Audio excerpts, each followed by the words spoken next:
What's going on, guys? Welcome to another episode of Smash JT. Sony has announced via the PlayStation blog that they will be increasing the price of PlayStation Plus by 35%. If you're new to the channel, hit that subscribe button, bell for notifications, and check out SmashJT.com for a full breakdown of this insane price hike for PlayStation Plus memberships. Real quick, let's go through them. Plan, current, essential, $60. New price, $80, an increase of $20 USD.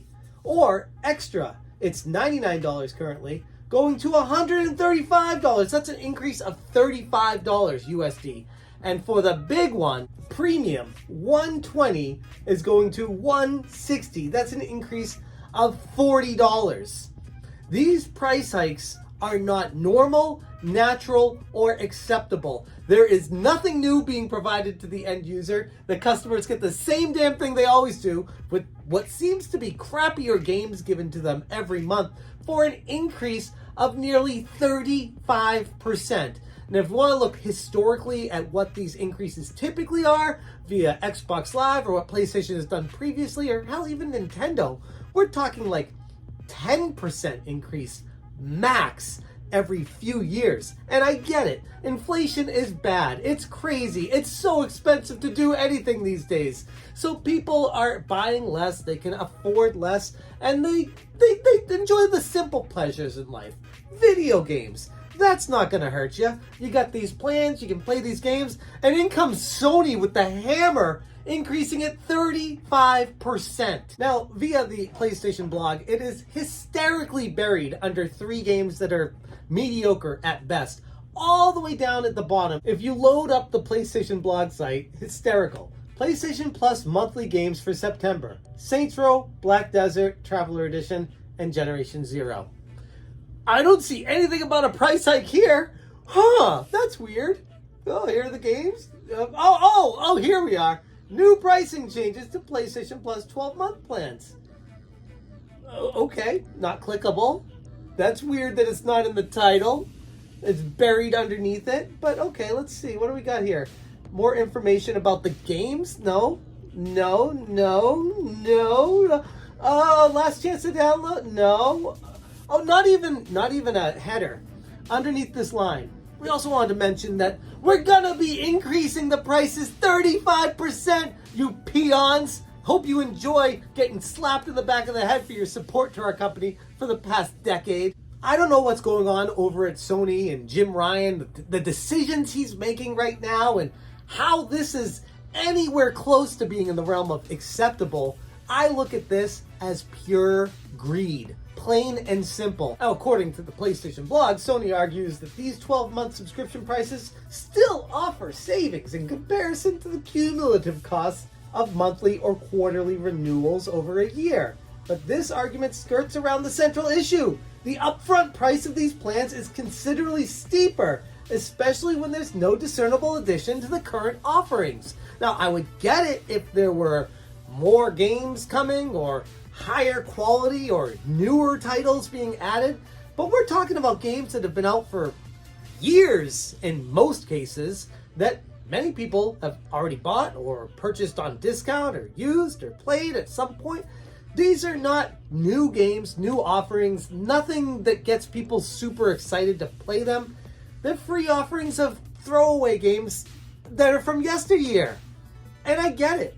At the price that they were priced at, it was like, you get these games, a continual stream of games coming monthly that if you get bored of them or you beat them, you always got new games coming. And for the price that they charged, it was high, but people found use in it and found it a acceptable exchange to purchase it.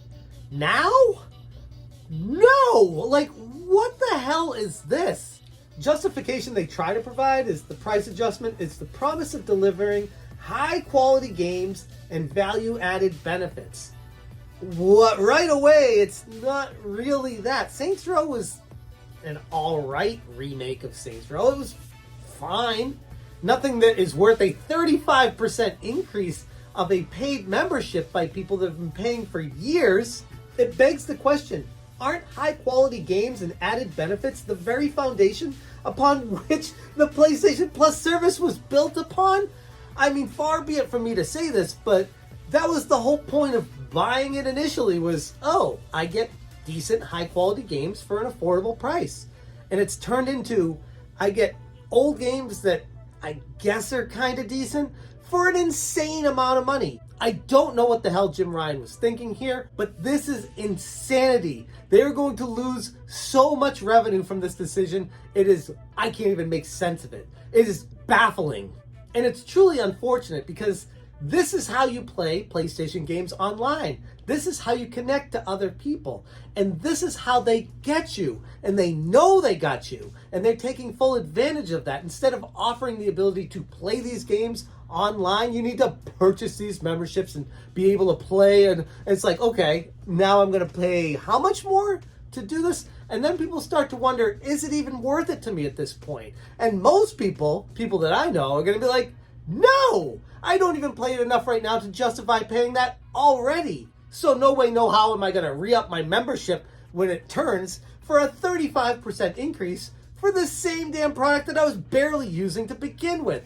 All this does is motivate gamers to quit the service and migrate elsewhere to PC for free online gaming, or even Xbox Live, or even Nintendo Switch at this point. I can't even make sense of what Sony was thinking with this, because I get it if it was like industry-wide, across the board, publishers battling for more money and, oh, it's all they can afford. But no, Sony's on an island here. Sony's doing this out of greed, pure and simple. Everyone else seems to be doing just fine with their offerings. If anything, Sony should have lowered the games that they give, less games, less offerings, and said, hey guys, sorry, it's gonna stay the same price, but we can't offer you the same stuff we were because it's getting too expensive for us. But what do instead of that? They leave it the same and they jack the prices up 35%. Get out of here. Sony is making the active choice right now to place profit margins above loyal gamers. And I don't know about you guys, but as a gamer, I'd like to game with a company that respects me as a consumer and wants me to be on their platform, as opposed to someone who is using and abusing me and churning me as a dollar sign. I mean, I get they all do that, but let's not be so forthcoming about it. Let's not just kick someone while they're down and squeeze more money out of them because you think you can, because that's exactly how a company falters. And Sony right now is doing great. They're making more money than ever, selling more consoles than ever, making all this stuff work, and everything is perfectly fine. And what do they go do when they're riding on their high horse? Raise prices on people. Why? Like, it's working. You got the system, everything's functioning, your stock price is killing it, you're making money hand over fist, and you gotta do this? Really? No. Gamers are not accepting of this. You check out the PlayStation blog right now in the comments section. It is a firestorm. People are pissed in here. With good reason, too. I don't blame any of them. In fact, PlayStation is going to take note here. They know they screwed up bad. And I wouldn't be surprised if they back off and say, whoa, sorry, community. We misjudged you. We didn't really realize that adding 35% of your cost was going to piss you off so much. So we're going to do you a favor, and we're only going to raise it 10% or 15%, and we apologize, and that way you're accepting of it more. And that's how they're going to be like, okay, we got our way without people being upset. We found a happy middle ground. Instead of just raising it 15% or 10% like they should have done and pissing people off, they raised it 35%, expecting to lower it. I wouldn't be surprised to see that happen either. But I don't know. Either way, it's a lose-lose for gamers, and it shows how much Sony doesn't care about you. This is actually unbelievable. Like, it's one of those moments. I know I make a lot of YouTube videos and I've seen a lot of ridiculous things in my life, but this moment right here, this is a crossroads for gamers who are paying attention to what is transpiring and will be making an active decision and choosing not to re-up their subscription, making a statement against it. And unfortunately, in the world we live in, it's not going to really affect Sony because they're making so much money anyway that you're just one person. And then that's just one person over there. But if there's enough people that get together and say, no, screw this, financially, they're going to be put in a corner and have to do something right about it. And I don't know. I feel like this decision here is pure greed, plain and simple. I'm speechless. I can't say any more about it because I'm just like, I don't get it. Like, I don't get it. You're riding high and you do something like this. Come on, Jim Ryan. Come on. I trusted you, man. I thought you were going to be good with this position, but clearly all you've shown is you have no understanding of the consumer, you have no respect for the loyalty, and you have no idea how to run a gaming company. I'm going to leave it there. Thank you guys so much for watching, and as always, you stay smashing. Smash